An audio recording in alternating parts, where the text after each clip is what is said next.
and welcome back to another episode of the Filipino American Women Project, also known as TFAW Project for short.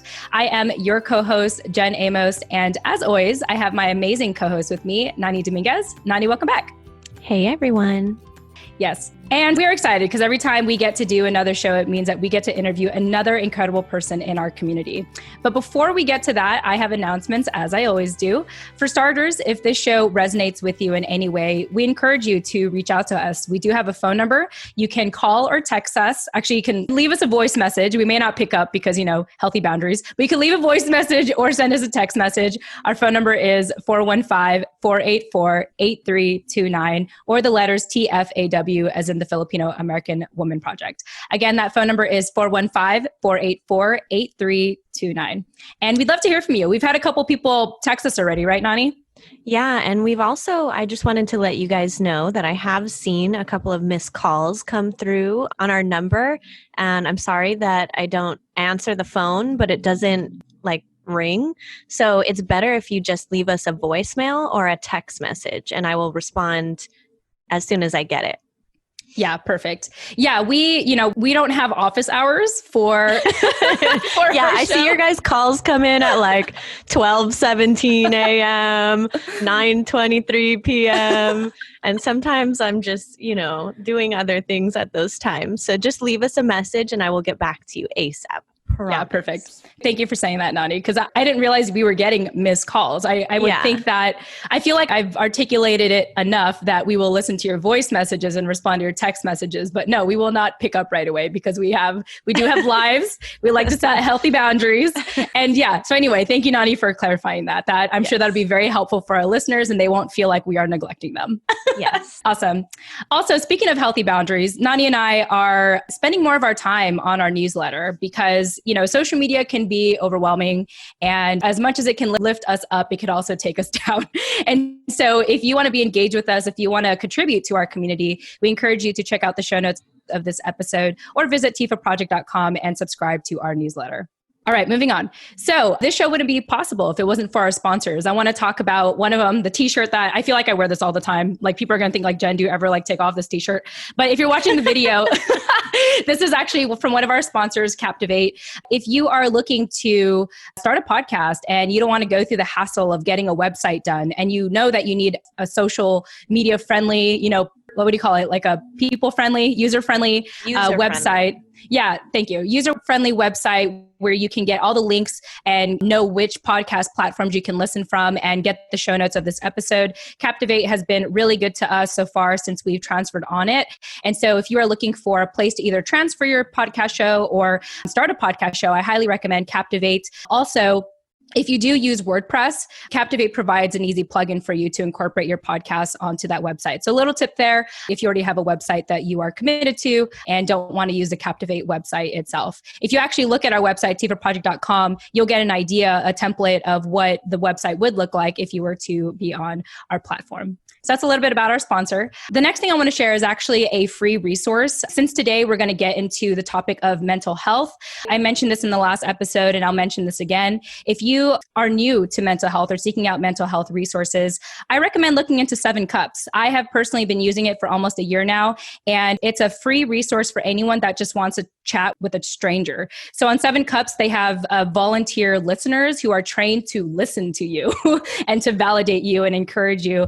And I have, so Nani, this is no joke. I have 4 listeners on there right now that are listening to me about my professional goals, my relationship issues, my emotional well-being, and it's just really cool to of course, my family and friends are there. I absolutely love them, but I also don't want to always burden them, with what I'm going through. And so it's great to just have a stranger, to just open up in that way, especially a trained one, to be able to listen to you. And so it's an absolutely free resource. I don't get paid to say this.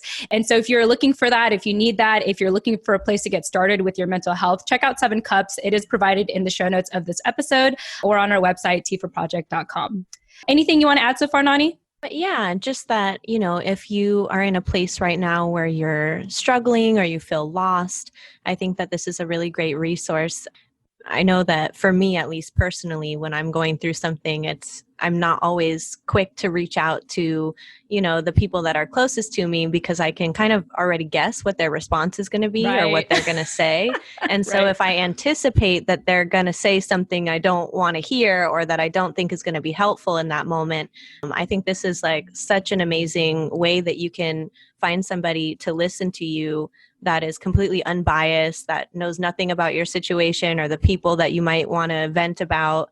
If you're scared that your loved ones might form opinions about like your significant other or things like that. I think that Seven Cups is a really great resource to just get some unbiased opinions and, again, feel validated and heard. Awesome. Thank you, Nani, for adding that. Yes. And the last thing we want to add is if you love our show, in addition to text messaging us or engaging with us on social media, consider leaving a 5-star written review. We would love to hear specifically, why you love our show. It's great feedback and validation for Nani and I, and it really gives us that conviction and a sense of responsibility to keep doing what we're doing. So you can leave us a review on Apple Podcasts, or you can check out our website at tfaproject.com. We have a link to Podchaser, which is sort of like the Yelp for podcast shows. All right, that's it. I'm done with all my announcements. We're going to get into the interview now, Nani. Yay, my turn. Yeah. So Nani is going to take the reins here and introduce our guest. So Nani, take it away.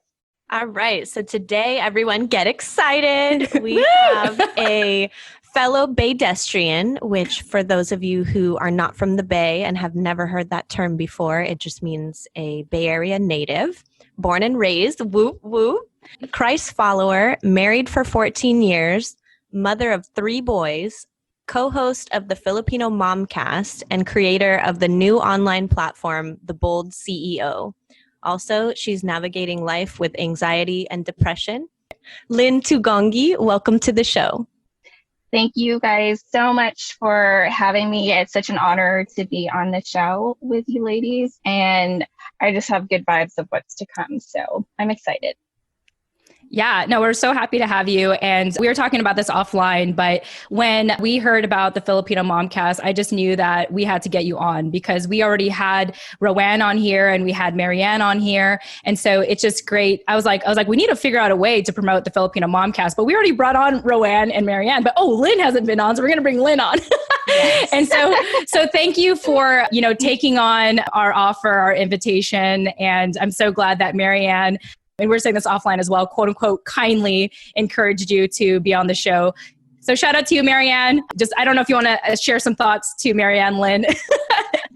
Yeah, well, she's always been she's a person who's really a special person in my life. And so, she really didn't give me any alternative into, doing the show. Not that there's anything wrong with that. And so I just appreciate the opportunity to be here. And I also appreciate her pushing me in a way that I never see in myself. And so, all of that's all good. So I love that. I think it's beautiful when you have friends in your life that see things in you that you don't see in yourself, and that you can trust them to a level where it's like, I may not believe you, but I trust you. I will do that. And I will be that person because you believe in me. Yeah, that is all the time, all the time, every single thing. She's just so great at encouraging and at, listening, and she's very unbiased. So she really knows how to, meet you in that moment. And I think because I know what that feels like, I am now able to offer that to others, because you can't offer what you don't know exists. Yeah. Which I feel is just like the story of my whole life. Yeah. Awesome. Beautiful. Well, why don't we jump into, I know that we had reached out to you. So obviously that's probably how you heard about the Filipino American Women Project, but why don't you share why you chose to join us today? Why did you choose to accept the invitation other than getting kindly, highly encouraged by Marianne to join us? Well, honestly, I think I love everything that you guys are doing with the platform. I love that you are bringing representation and really bridging the gap around the identity crisis. If that's a way to even say it, even in my own personal journey, learning to not really be okay to be Filipino, but to identify with being Filipino. because that looks different on all of us. And so I love the platform and that it's allowing others to see themselves. And because there's so many voices on your show and so many people you guys are bringing on, it gives so many people an opportunity to find someone that they can really resonate with and that they can connect to and, get pushed in that direction of, just it opens up opportunities for sure. So that's what I love about your guys' show. And because it's so down to earth and like the vibe is just like, okay, we're just hanging out at the table. It really is. It's comfy. I love it. Oh, thank you for saying that. Yeah, I think that how you just described how you see our show goes also hand in hand with what you were saying about Marianne and kind of the common theme that I find in our little like Fil-Am community, at least on Instagram, where we all seem to congregate. And it's really about meeting people where they're at, kind of like you said. And for so many of us, we haven't seen ourselves represented anywhere. And so, to find a podcast like ours or a podcast like yours and to be able to see yourself in someone that's being highlighted on these shows is really a form of meeting people where they're at and, introducing them to maybe a healthier way of thinking or believing in themselves. So, yeah. Yeah, absolutely. For sure. Speaking of which, I just want to give a quick shout out to Amanda. Her Instagram handle is LiveLux, like LUXE 21. So she recently, I woke up this morning and I noticed that a bunch of my IG posts were like liked. It was like 10 of them were like liked in a row. And she ended up commenting and to me and just sharing how grateful she is for this platform. She's in Chicago. So shout out to you, Amanda, in Chicago.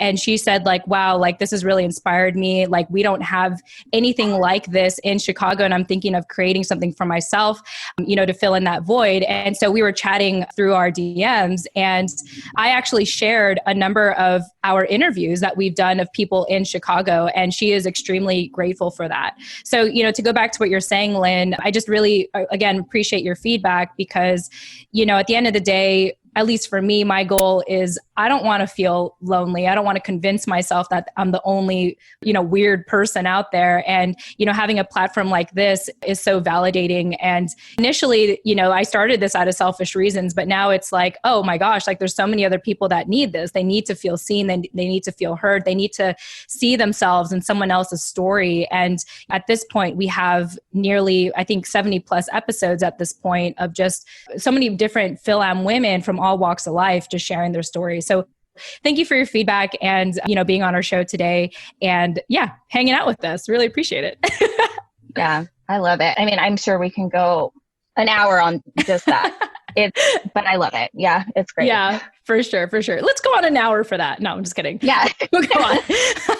Well, yeah, the show must go on. So Lynn, why don't you share a little bit about your family background and why you identify as Filipino American woman? I do like to share that we're constantly expanding the definition of what it means to be a Fil-Am woman. And so for now, we share that Filipino American women are individuals who live or have lived in America that are of Filipino descent and identify as female or pronouns she, her. And we have also invited the non-binary narrative to be on our show. Honestly, I want to have more non-binary narratives on our show, but that's a conversation for another time.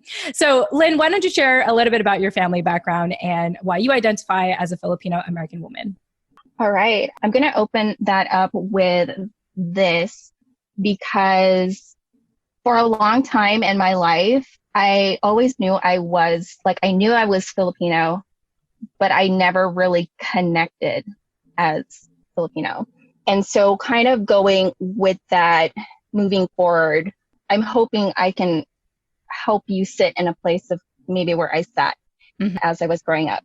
So I'm a daughter of immigrant Filipino parents, and I have two older sisters, and all four of them immigrated to the States in like the late 60s. And so I'm a kid of the 80s. So by that time, my sisters were so much older.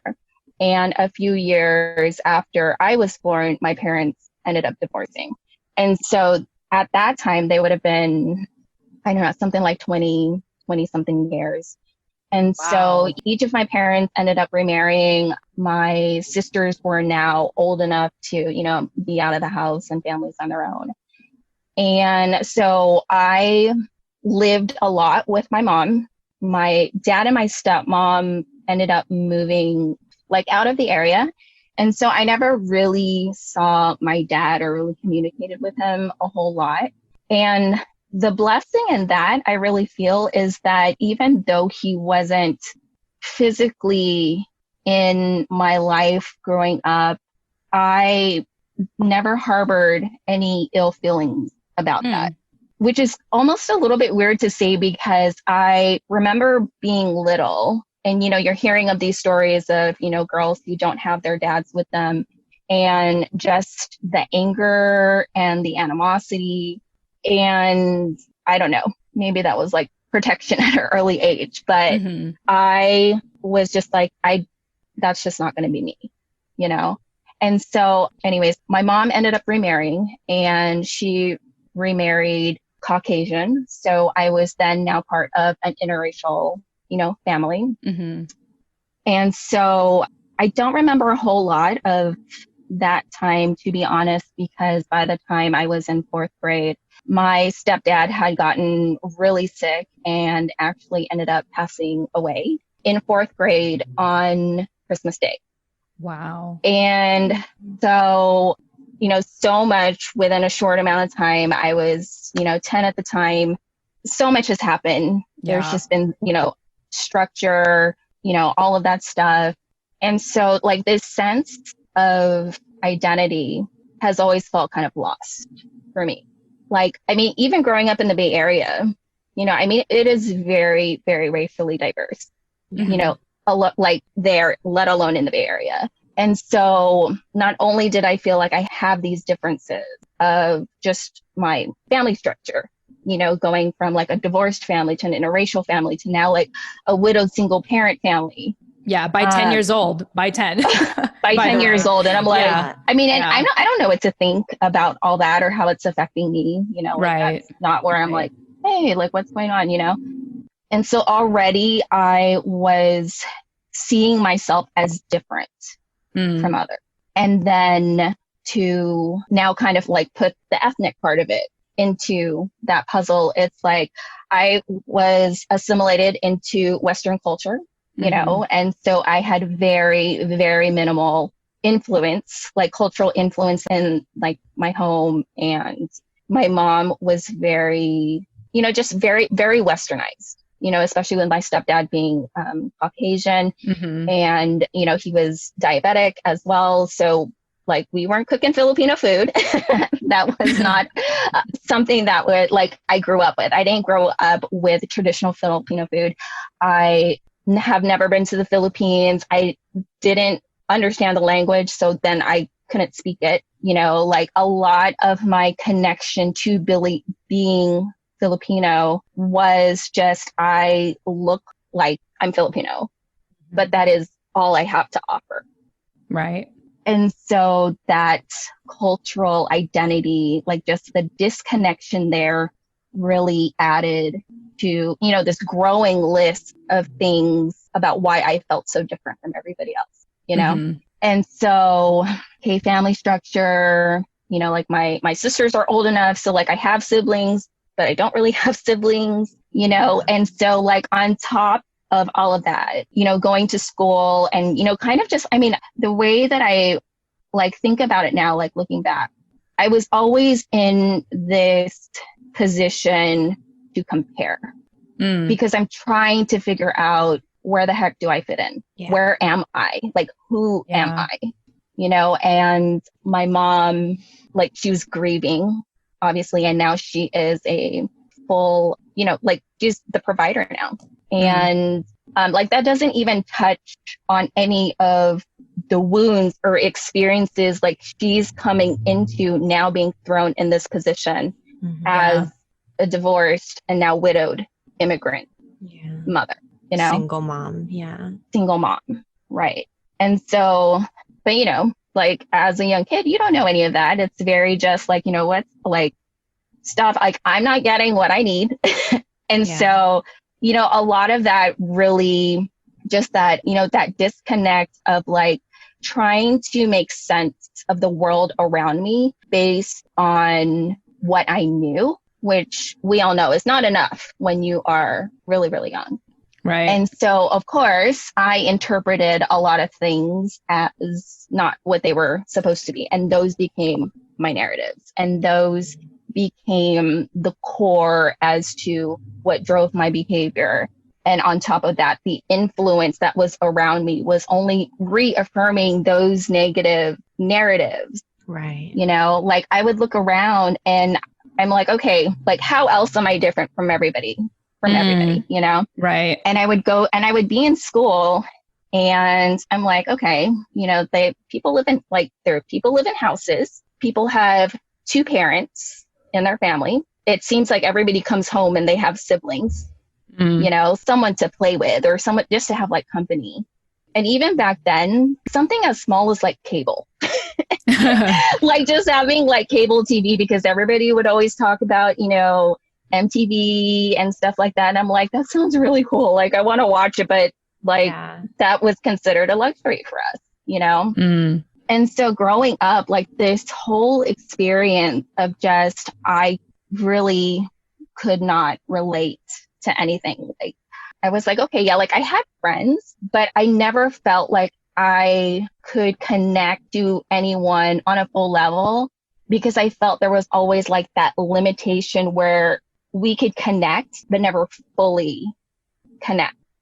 And so in my heart, like I've always longed to be seen in that way, to feel like I existed, you know? And like the energy within our home was, I mean, I may not have gotten the whole, experience of, eating Filipino food and hearing the language, in my home, or being like really close and tight knit to, growing up with cousins and stuff like that. Like I have no experience around any of that, And so that kind of brings in the energy around what I was brought up with. And it was very, like, I hate using the word toxic, but in hindsight, that's really what it was. And it was no fault of anybody. That is just what it was, because I'm learning that in our culture. And I feel like just immigrants in general who are trying to move to the US and assimilate, like there is that gap of trying to find yourself and piece together your identity between two cultures. Yeah.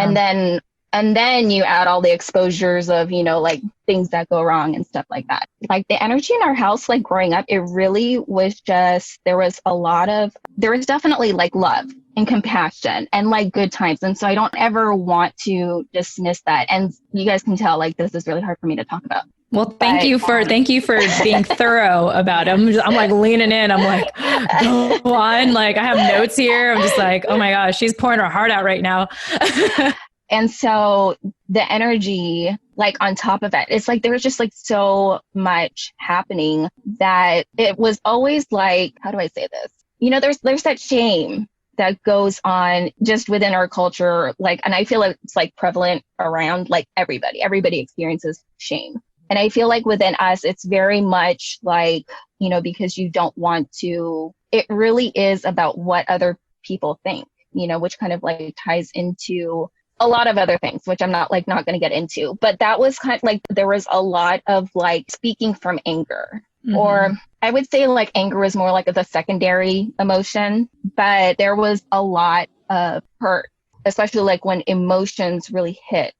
Yeah. It always stemmed from an area of hurt. And so on top of all the things that made me feel so different from everybody else, I mean, like that in itself, I naturally learned to think, oh my gosh, why am I so different? And not realizing that it's okay to be different, and that being different is actually something that's valuable and worthy. But I saw it as me being different was not okay. Right. And so that in itself, like really pushed me to want to be accepted, to prove I was worthy to be on the other side, to be seen, you know? And so, you know, it's really interesting because I never really knew how to be like proud to be Filipino, because for a long time, a lot of that created my perception around our culture, because when I would go to Filipino parties, it was almost like the same kind of energy, you know? And so because, not that there's anything wrong with that, like I really, this is why it's so hard for me to talk about, because I am inwardly terrified that I can't even exist to be in this conversation, if that makes sense. Like, that's how deep this has been, like, within me, you know? It's not, to me, it sounds like you have this internal conflict right now. Like, you're speaking your truth, but at the same time, you're almost minimizing it. You're almost apologizing for speaking your truth. And I totally hear that. And I totally get that. So yeah, that was totally good. But yeah, so I know your question like a million years ago was like, how do you identify as a Filipino American woman? And honestly, like, I am still growing into that. You know, I am learning about that journey. I am like, I've always known that I'm Filipino, you know, and kind of like this whole thing of like, you know, I don't fit in. I'm so different from everybody, you know, like I wanted so badly to fit in that I really would just like do anything. I would do, like, I had no boundaries, because I, like, you just do what you need to do in order to fill that emptiness, you know? And so, yeah, that in itself that's a whole nother episode. But I like learning to identify as Filipino American. Like, I am now in like the process of learning to unwire from that thinking and to rewire into, you know, just this journey of wholeness and like, who am I really? What is my real identity? Like, I'm learning to be able to sit in the space where, yes, I'm Filipino, and I also get to define what that looks like on me, you know, because for so long, I've always looked around to see what I'm supposed to look like, you know, which really just reaffirmed the whole, like, you know, you're different, you know, just really like I was self-oppressing myself, you know? Yeah. And I mean, that definitely had its fair share of like, you know, mental health issues, you know, to boot. So, but I really feel like maybe this could help somebody who is like in that space where they aren't sure how they can identify themselves within our culture, and that it has to look a certain way. And I really just hope that this can speak some light into it, that you get to define what that looks, you know, and that wasn't something, I didn't have that kind of like leadership. Like that wasn't what was modeled for me, you know? Thank you so much for highlighting like the complexity of that, because it seems like such a simple, straightforward question. Most people are like, you know, oh, well, my mom is from here, my dad is from here, that's why I'm Filipino. I don't know. But, you know, you've done such a great job of not like highlighting how we've navigated that space being here in America. And for whatever reason, you know, everyone's story is different, but being removed from our, or somewhat removed from our Filipino culture. And again, redefining what that looks like here in America, you know, as our parents are struggling to survive and we're sitting here like expecting them to tell us who we are, and they still got to figure it out for themselves. And, you know, as adults, I think that we really lean into our, or eventually we learn to lean into our uniqueness and what makes us different. And, you know, that's something that we explore more. But as a kid, you learn how to relate to other people and, you know, other communities from how your needs are met as a child from your parents or your parental figures, whoever they are. And when those needs aren't being met or aren't being consistently met, it's like, of course, you fall into that space of when you're in adolescence of comparison, because you're just trying to figure out where you fit in. And, you know, I just felt so much or I saw so much of myself in your story as you were describing it, especially in those kind of struggles that you said that you really would have done anything to just fit in. I can totally relate to that, not just in the Filipino American community, but in other communities too. Growing up, I was so confused. Like, I don't know what I am. I mean, I know what I am because I know my family and we have a strong family bond and everything. But once I'm outside in the world, I'm like, what does being Filipino American mean? Like, how do I fit into, other spaces? How do I fit into white spaces as a half white person? How do I fit into Black and brown spaces in the Bay Area, especially? And all of that is so jumbled because it's so diverse. So I feel your struggle there in that kind of navigating that gray space. I appreciate you sharing your story, and I think it'll resonate with a lot of people. It resonates with me because I'm the same way. It's like, I do feel fortunate that I did have family around, although I often say that it was very toxic and abusive growing up, but that's a story for another time.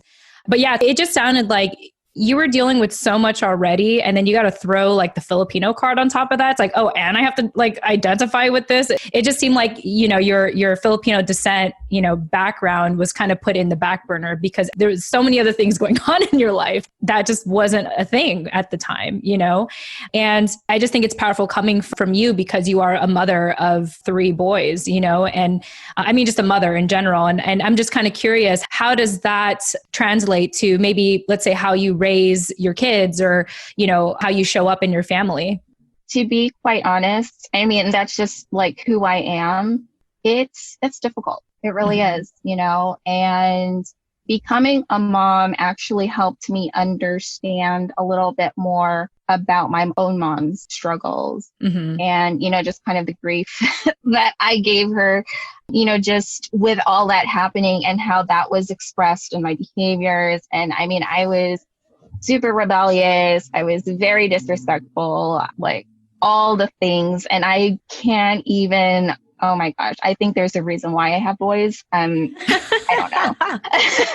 Because I don't know what I would have done, like with having a small version of me and then going through grief and being in this new country. And oh my gosh, like it's just crazy. But like that in itself, like my mom and I, we don't have, one of those like, bestie type relationships. I hear they're great, but that's not something that we have. And for a really, really long time, like we didn't have a very good relationship, And so when I first became a mom, of course, I was very like, I'm going to do this and, make sure that, like my kids do this and da-da-da-da. And then you have a kid and you are immediately like brought to your knees. But one of the things that I speak from that experience, or just like from my own experience, is that when I became a mom, one of the things that was like really important to me was being able to have open discussions with my children, to create a space where they could feel like they could be open. I never had conversations growing up. One of my sisters who actually like lived locally, she was kind of, like the one to like share her experience and, mom's not going to talk to you about this, but I will, sort of thing. And so I've got, kind of like that in between conversation that I didn't have with my mom. And so I knew that that was definitely something I wanted to be able to do for my kids. And also growing up, a lot of the time I heard the word no. And that was not that no is not a word that you should never use. But I think for me, it was very frustrating because the word no came without an explanation. It was just no, right? Because I said so. Because I said so. And I'm going to be honest, like I've used that too with the boys sometimes where I'm just like, okay, like it's just no. This conversation just needs to end. So yeah, like I'm not perfect. Like it happens.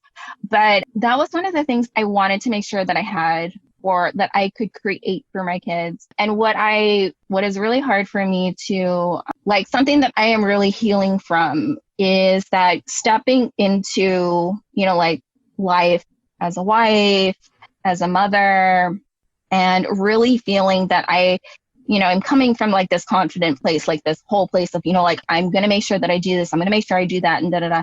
I realized where the limitations of my coping mechanisms were.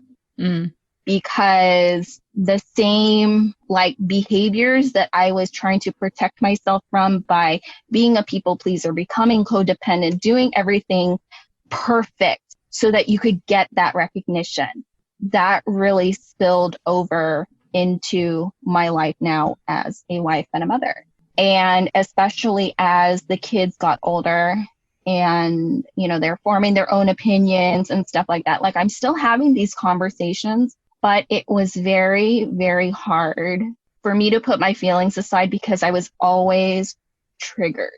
I was triggered because it was out of my control. And because of the anxiety that learned to kind of like, you know, root itself because of all the things, right? Because now I'm like, oh my gosh, I don't want to like disappoint everybody. So I need to be this. It was my way of controlling like my surroundings so I could protect myself, you know? And so like now as, you know, the kids get older and they're just like, you know, doing all these things and I'm like, like what? Like it's triggered. Like I'm so triggered because it ramps up my anxiety because now I'm like, oh my gosh, like if they do that, here is what other people are going to think. They're going to think I'm this kind of mom. They're going to think they're these kind of kids, right? Because this whole comparison, like it's legit, you know? And so it really got to a point where I wasn't being the mom that they needed, you know? And I knew I could do better. And like for me, I think it was the self-awareness and the humility to really say that, you know what, like I don't have my stuff together. I am so broken, but it needs to start here if I'm going to fix this for you guys. Yeah. You know? And that's kind of like the journey that I'm on now, you know? And it was like, that was where I operated from for such a long time, you know? And I really felt like, you know, I was doing things differently, which I was, you know, but the core of the hurt was there. Yeah. And it was so familiar that that was the only place I knew how to operate from.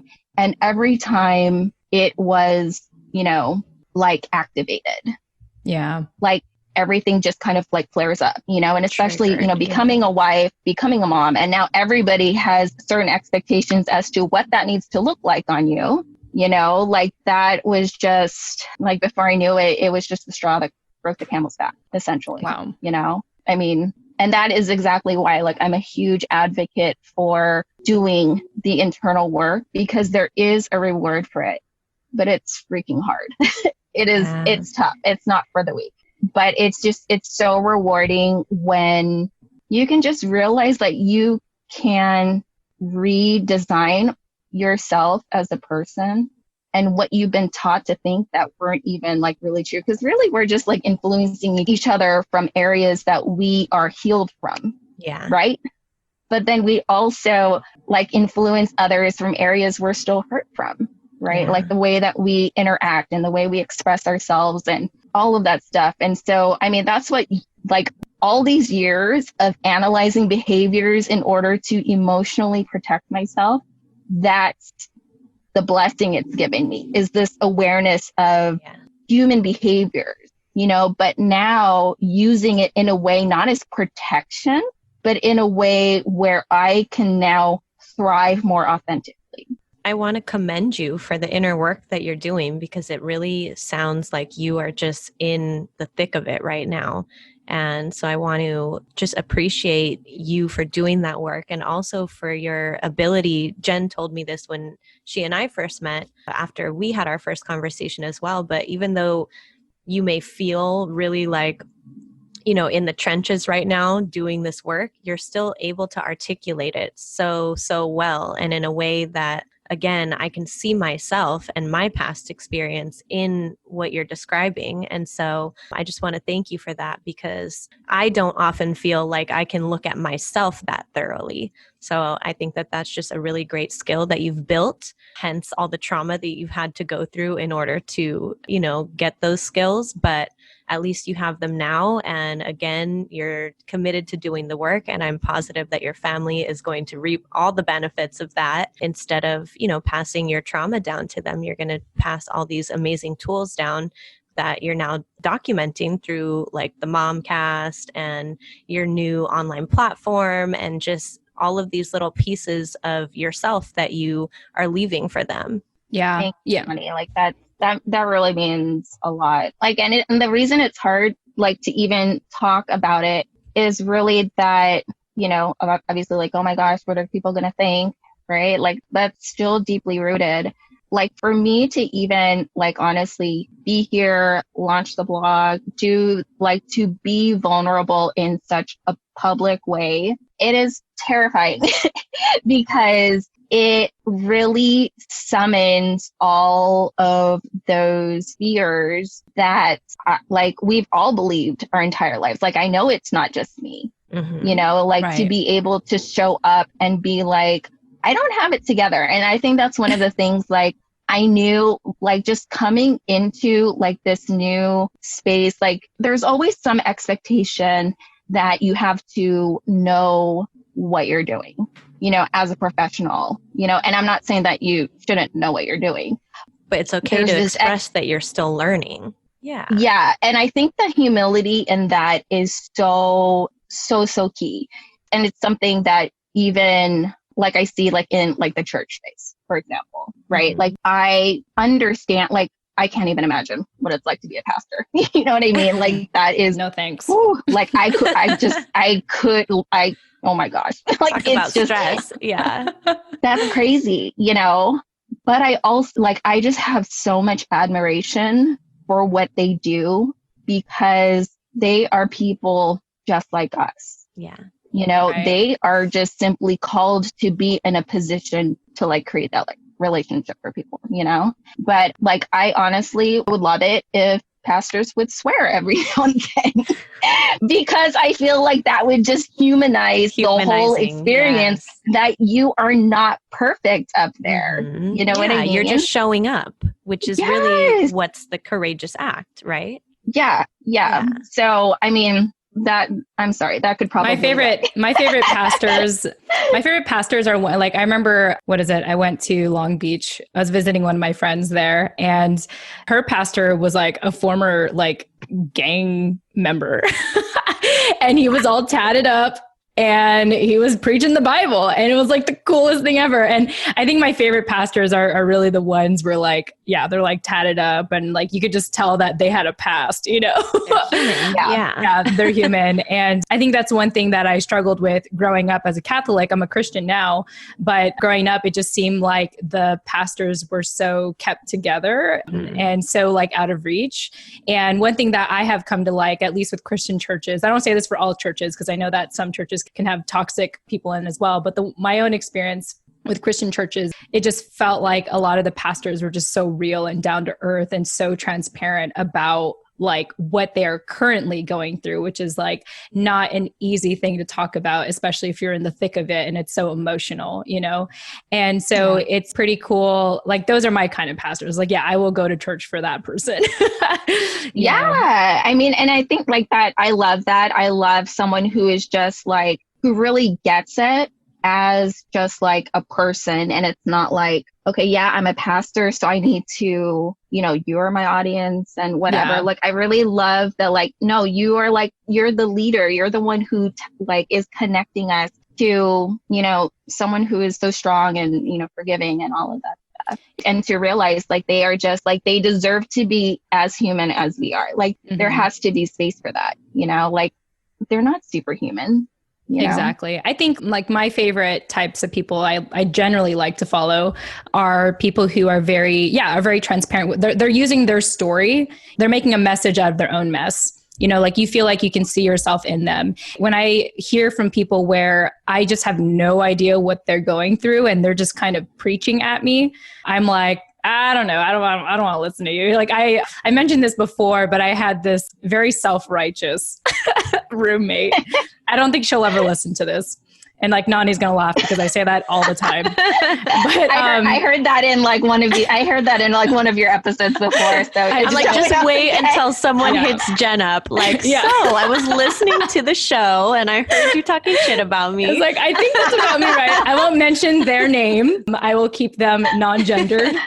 But anyway, I just remember this person, and one of my other friends brought this up to me. I thought it was a good phrase. She was saying like, that some people talk in Christianese, as in like, you're talking in this very flowery, biblical way. You're saying everything but what you're actually going through.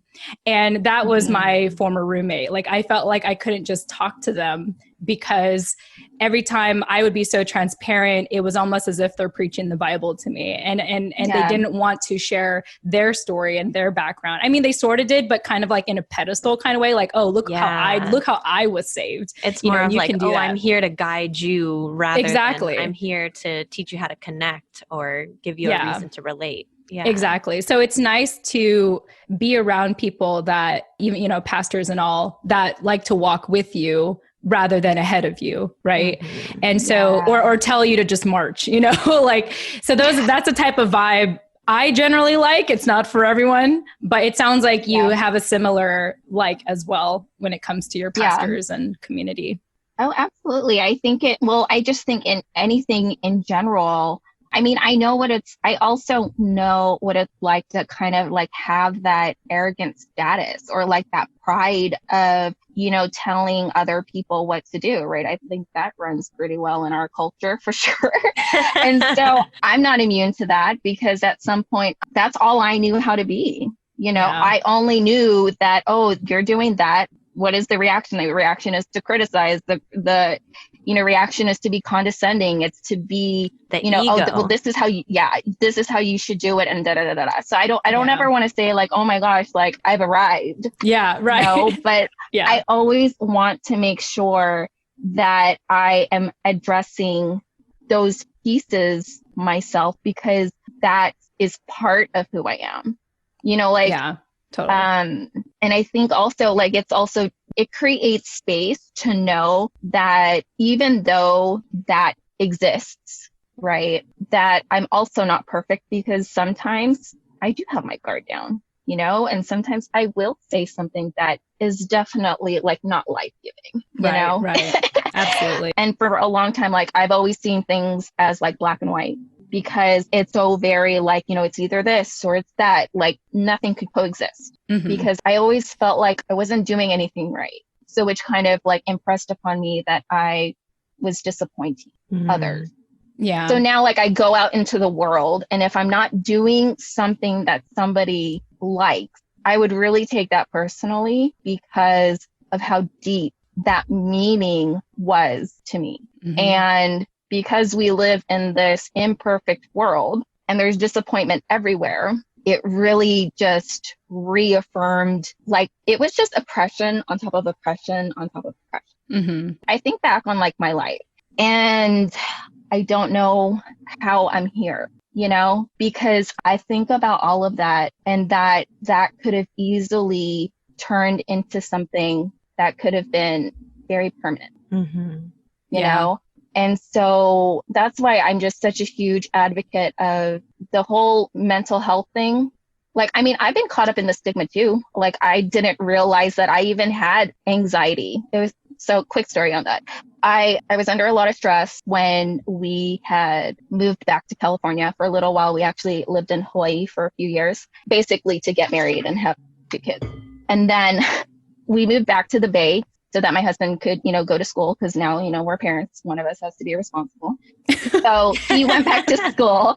He went back to school to go get his degree. And so like, it was just such like the most chaotic time of our lives that like, seriously, for us to make it out of there, like still married and all of that stuff, it's like, okay, that really is like the hand of God because that like really like, that was a tough time. And because of all the stress that, like, oh my gosh, I had no idea that all of those symptoms that I was experiencing was anxiety. Mm-hmm. And I would go to the doctor because now I'm like stressed out and like, weird stuff is happening to my body. And I'm like, okay, like this isn't, what is going on? And she she had recommended me, to like go get help and to, take the meds and all of that stuff. And I remember just being like, no, like this isn't like really, you're just going to tell me I have anxiety.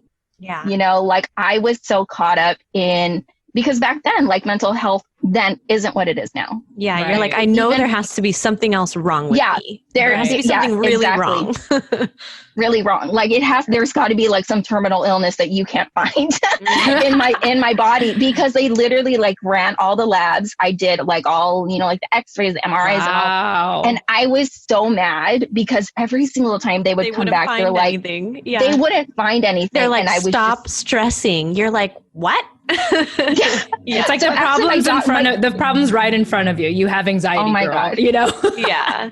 My doctor, she literally like ran so many tests because, oh my gosh, you guys, I had 2 kids. They were like, I don't know, both of them were like under the age of 5. So I'm toting them like to the doctor's office with me. Like, who in their right mind would do that?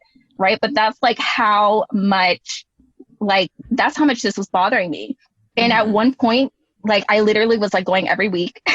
And then the doctor was like, so you need to stop coming in because like there is nothing wrong with you, you know? But like if that was to happen today, like there would definitely be more of like an emphasis as to like, you really need to get some help, you know? But that like it was like on a paper, but that was it. Then, like they give you the paper and you're like, okay, so like, what am I supposed to do? Like, I don't know. Sometimes I get confused. Like, oh, I'm supposed to make my own follow-up appointment. Like I thought that. I thought that's what I was paying you for. That's so funny. Anyways. I feel like I can relate to you with your anxiety. That's how I felt when I was first diagnosed with mild depression last year. And I talked about this a lot with like Nani and on the show. And I was in denial of it. It turns out I've had it since I lost my dad at 10. I didn't come to terms with it till, even last year. It took me a couple weeks. And I started to notice the symptoms. And when I started to notice the symptoms, I was like, oh, that's what that was? That's what that dark cloud was the last 20 plus years of my life. Like that was just that natural inkling to just feel sad. Like that was my default feeling like that. And you're like, and I can fix it with my thoughts. Yeah. And it's like, and I remember they gave me like antidepressant pills. I didn't pick them up. And I really just went on this, mission to work through it like in a natural way. And so podcasting has been part of that. Is just, there was this book I read that I really recommend to anyone that has depression called The Upward Spiral. I have to get the name or the author. I'll probably include it in the show notes, but it gives you all the tips on how to work through like your depression. And the number one thing I had found for myself, it's not for everyone, but I have found that being in community with people combats that really well. And so I lean so heavily, against, or heavily to, podcasting and staying connected with people. Even now at the time of this recording, I started a gratitude group with Nani and a couple of our listeners on Instagram because I was like, I feel like I naturally wake up wanting to think about the first negative things of the day, and it's like, oh, if I could just wake up and tell some people like, hey, this is what I'm grateful today, grateful for, I could be proactive about that. And then there are those days where like, I forget that I have mild depression and like, I'm just kind of like trying to figure out everything and anything. I was like, what is it? What is wrong with me? What is it? Right. I was like, what part of my childhood messed me up this time? And so I totally hear you on that. And I definitely didn't do all the tests like you did, but I totally hear you on that. And I just, want to take a minute here to applaud you for, again, showing up as you are right now, because it does sound like you're in the thick of it. And, some people say like all this inner work that you're doing, there's a phrase that people often say, like when they work out, like, short-term pain for long-term gain. And the way that I see mental health is it's long-term pain for long-term gain, because it's not just for you. It's a long process, but if you can work through it and if you can be an example of working through your mental health, like that will pass down to future generations, because people can inherit trauma. Like my dad, my sister and I have been collecting stories about my dad this year, and we are beginning to find that my dad suffered with depression, suffered with suicidal ideation, and may have actually taken his life at the very end of it all. And Wow. You know, we still don't know the full answer of that. But the point is like, if I don't address the shit that I'm going through right now, excuse my language. It's like my family my family is going to inherit that. You know, my family, like my kids, it's going to get handed down. So it's like, yeah, it seems so hard to do now, but like you are doing a service, not just to yourself, but for generations to come, you know? And so I want to take a moment to really just like commend you and applaud you and, you know, thank you for just taking the time to talk about this, because it's so important, especially right now. I think in the pandemic, I think right now it's so easy for people to want to isolate because first of all, we have to isolate. We're isolated to begin with. To begin with. And it just makes it so easy to tell people, oh, I'm fine. You know, and really it's like, no, I'm not. You know, I'm drinking like 5 cans of White Claw every night. I don't do that. I don't do that every night. I think that's just us, Jen. I was like, are you speaking from experience? Yes, I am. Truth be told, but not every night. But anyway. Every other night. It's all good. Yeah. And, hey, you know, I like White Claw, by the way. Not that they're a sponsor of our show, but it's just, I like it because it's like, I don't really wake up with a hangover. So just wow, that would be amazing if White Claw could sponsor our show. I drink probably a 12-pack of White Claw every Can you imagine like the energy of the show? Like if you were just like, well, our sponsor today. I feel like we have to make that a goal. And when we do get them as a sponsor, we got to bring Lynne back on so that we can have like a special little happy hour. I just want to put it out there in the universe that maybe there's like a Filipino owned like beer company or like, you know, like just wine cooler hard company. Seltzer. So especially that. Yeah, those are my favorite. White Claws. Sparkling waters. Yeah. And so just putting out there in the universe, if you own, you know, that kind of business and you want to sponsor our show, you know, you could send a couple. We're here. And yeah, we do video now. So, you know, like instead of me like holding my other sponsor Raza here, I'll be holding your drink. So just throwing it out there in the universe. Oh my God. Okay. I'm going to get back. I digress. Anyway. So anyway, going back. So Lynne, so typically at this point of the conversation, we like to ask people for a snapshot of their life today and then share a life lesson.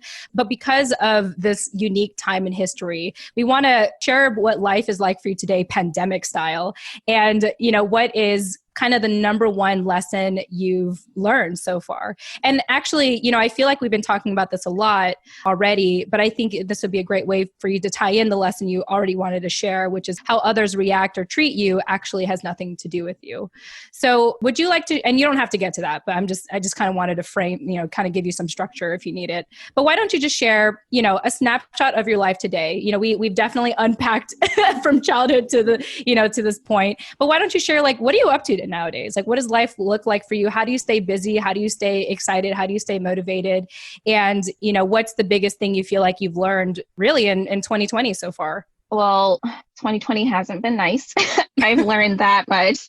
And so I'm hoping, well, I know things will get better. It just feels like there's so much happening on top of everything. But right now, everything for me on the days when I feel at the beginning, when the pandemic happened, I definitely was feeling withdrawn. Not that I'm not now, but I was definitely feeling like there was, I mean, for me, and what depression looks like on me is that I like to just stay in bed or I like to just hang out on the couch. Like I have zero energy, zero motivation for anything. Like that's what depression looks like on me. Physically, I start to feel like stuff around here, you know, like I'm going to cry, but I don't cry.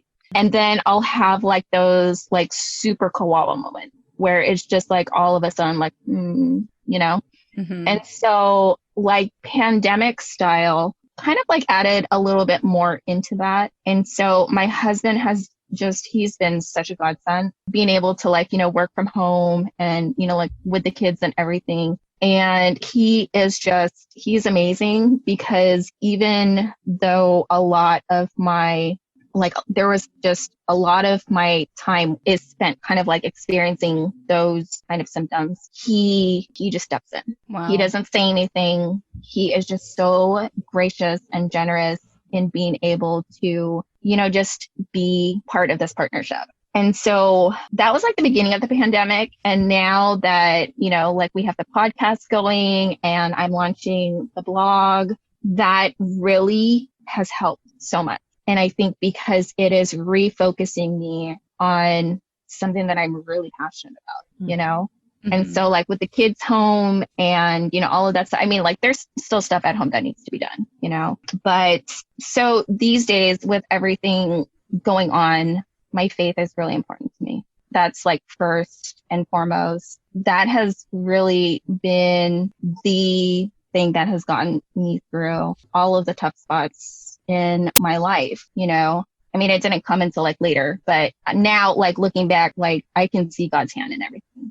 And so my faith for sure, like just making time to, you know, listen to worship music if I'm getting down. Like I know it's kind of like foo-foo, you know, for some people, but for me, like it just speaks life into me, you know? And what like that whole thing about the biggest thing that I've learned throughout this, like this whole thing is because I was very much triggered, or I guess there was a very big stronghold of what others thought of me and their perception of me. Am I doing something wrong? Am I disappointing them? That other people's reactions was how I gauged them. That was how I gauged if I was doing something right, if I was basically seen, so to speak. And I don't even know like where I learned this, but it was somewhere, I don't know if it was like a quote or whatnot, but it had said, what is it? Other people's reactions of you has everything to do with them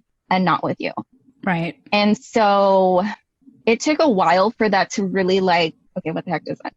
You know? And like now being able to look back and kind of like, okay, like I did these behaviors and now I'm trying to work on them to, you know, basically be a better version. And so like when I look at myself back then, like the hurt I was feeling created a lot of hurt for other people, you know, and it had nothing to do with them. It had everything to do with me and the areas of myself that weren't completely whole and that were unhealed and that were like unprocessed. And so that in itself like has been so powerful for me, which is why I feel I am in a space now where I can offer grace to others, because I know that when somebody reacts to something that I've said, like I still feel it, you know, but I've learned to interpret it as there's something there. And I know what that feels like because I was there too. Yeah. You know,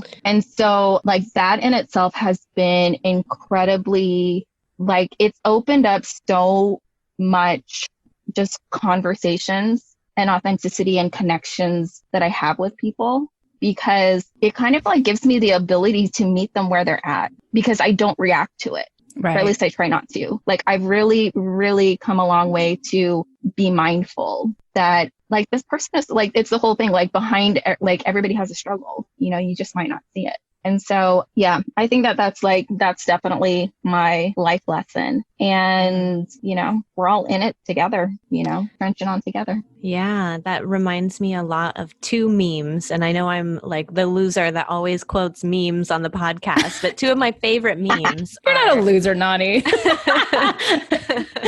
Anyway, go on. Don't think I'm a loser, but well, I was going to share some too, so you're not alone. Oh, perfect. Okay. So hurt people hurt people. That's just a thing. And I think it's a really good quote, meme, whatever you want to call it. And also that the one, I know that everyone has seen this, pain travels through families until someone is ready to heal it or deal with it or something along that nature. And it's like, once you realize those two things, I think that at least where I'm at in my journey right now, that's been so transformative for me as well, because when people do certain things or react to you a certain way, at a certain point, instead of like being triggered or taking it personally or being offended or wanting to, you know, react back, you reach a certain point where you're just like observing rather than reacting. And you're like, oh, we're really just all a bunch of traumatized people that are going around projecting our trauma onto other people. You know what I mean? And it's more so for me now when I'm in interactions, when I find myself in situations like that, it's more so about me looking at the other person and saying, what do you need to heal from? You know what I mean? Instead of saying, oh, what did I do wrong? Or what did I do that they didn't like? It's like, what do you still need to heal from? Because that's a projection of something that you're telling yourself in your head, not necessarily what I said or what I did. And so, I think that is like just such a key piece in for anybody who feels the same like identity crisis or whatever you want to call it. I love that just like that in itself, the awareness around being responsible, the awareness of basically like owning your shit, like what you guys were saying, right? Of just that in itself, there's so much humility in that, but there's so much healing. Yeah. Validation. To recognize that, I mean, I don't want to get off track, but like when you are like before, it's kind of like, you want to fix other people. Like, oh yeah, well, they're doing it wrong. That like the criticism is for real. Yes. Like that is just, it's dumb, And okay, yeah, like I catch myself sometimes, but I'm like, oh, wait a sec. Like I have to like these behaviors, they run so deep. And I think that there also needs to be acknowledgement that there is no eradicating it. Right. From our self. They just get like retrained, but they also can surface like with the right trigger. Right. That conditioning runs so deep. And I think the conditioning, that's that is so real. Kind of connect as like a culture or a community, realizing that this isn't just our personal experience. This is the experience of our people and of our ancestors. Yeah. Even if we had little or no connection to them, we can feel them through that same struggle. Right. And so that's where I think the whole like movement of decolonization and the popularity of that term is really coming into play, because people are now starting to realize that like interconnectedness. Yeah. Absolutely. Yeah, there's one thing I wanted to add in regards to, us, like how a lot hurt people, and most of the time we're just projecting our hurts on people, and people are projecting their hurts on us. And we have to learn to just observe, like you were saying, Nani. And so there was this quote that really hit me this week that I even have as a post-it on my, do I have it as a post-it here? Yeah, there it is. Okay, I have it posted on my computer. So it was a meme. So I'm with you on this. Yay, I'm not on the meme. I'm on the meme train. It went something like, to the empath, because I consider myself an empath and a highly sensitive person. So I was like, okay, they're talking to me. So it said, observe, but don't absorb. And I saw that actually. Oh man, I've been forwarding that to like everyone. I forwarded it to my girlfriends. I was like, oh my God, like this is so mean. They're like, oh my gosh. And it's like, it's so true because, with my husband, for example, we had a recent situation this week where I thought he was freaking out and I felt like I was in trouble. Like I thought that I did something. And then the funny part, he was all like, he actually like got mad at me. He's like, this isn't about you. I was just sharing my feelings.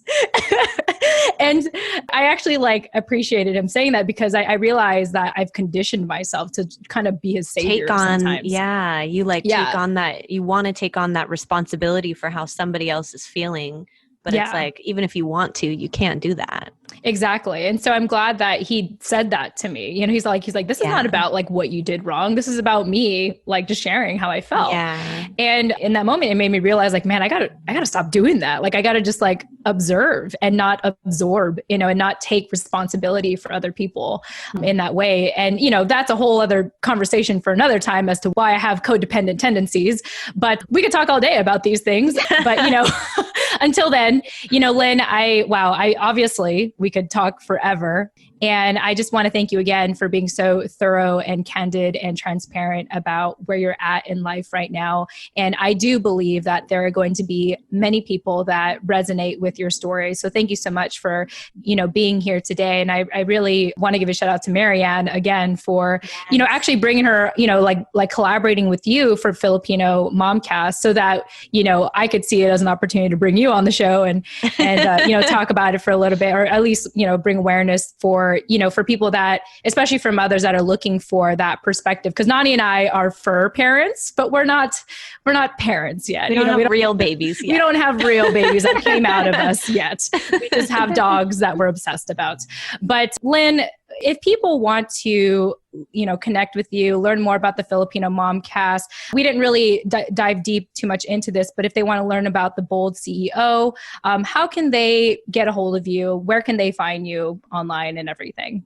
If you want to follow the podcast, it is on Instagram and Facebook at Filipino MomCast. So you can follow us there, and there should be links to the podcast, which I believe is definitely on your, whatever your favorite tool for podcasting consumption is, it is on there. And then if you would like to tune into just more about, how to navigate through your identity and kind of overcoming these lies and just being able to be met where you're at. That's really what the Bold CEO is all about. And you can find that on social media at the Bold CEO and online at www.theboldceo.co.